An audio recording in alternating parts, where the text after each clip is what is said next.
A Portrait of the Artist as a Young Man, novel by James Joyce. Chapter-2, part-3. Stephen, now 16 years old, is a student at Belvedere, a US school. It is the end of his second year, and he is the second best student in his class. He has been cast in a school play, taking the role of a stern and foolish teacher because of his height and serious manners.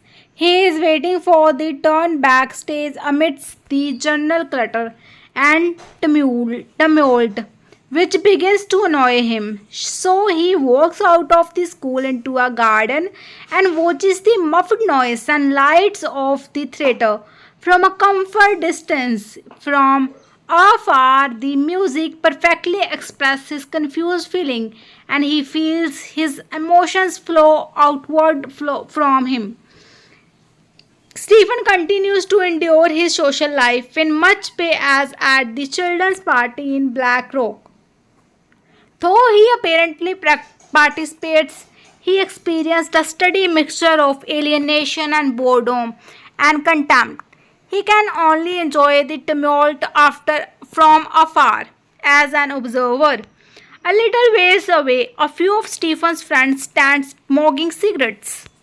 Heyman, Stephen's closest friend, mentions that he saw Stephen's father walking into school with a pretty girl, who the boy assumes is Stephen's girlfriend. Stephen thinks it must be Issy Emma, the girl he almost kissed in tram 2 years earlier, and feels angry at his friends for making light of an incident that was so meaningful for him. He has recently been thinking about her and about the poem he wrote for her.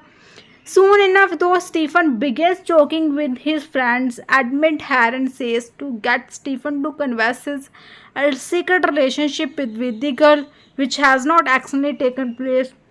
The word calls up for Stephen's memory from the previous year when he got into an argument with Heron, a few other boys about them favorite writers.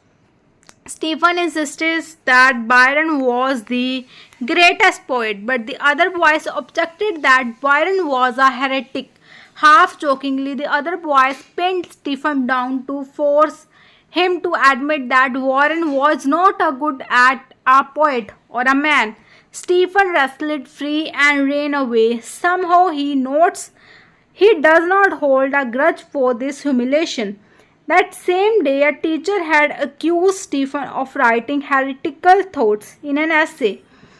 Stephen had written that people can never come closer to God, but with the teachers promoting corrects himself to say that people can never reach God. A boy comes to call Stephen back to the theatre because it's almost time for him to go outstage. Heron thinks the summons is rude, but Stephen does not care, and he notes to himself his indifference to such customs.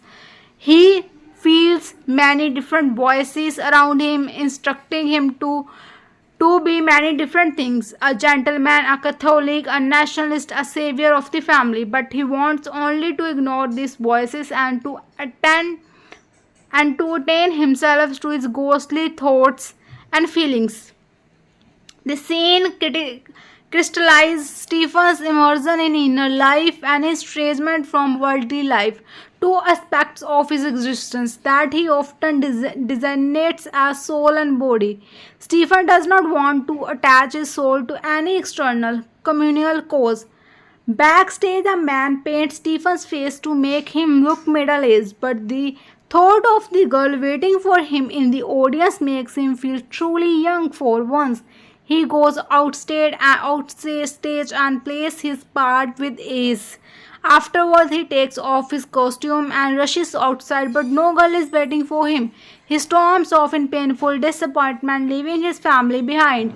He looks at Moore's cross the street and breathes in the smell of horse urine and decay. Somehow, the smell calms him down. Though Stephen is only 16, his estrangement from others makes him feel much older. The joke here is that he happens to feel young only when he is disguised to look old. Though teenage Stephen thinks that he loves beautiful things. We come to notice slowly that he loves hideous things as well.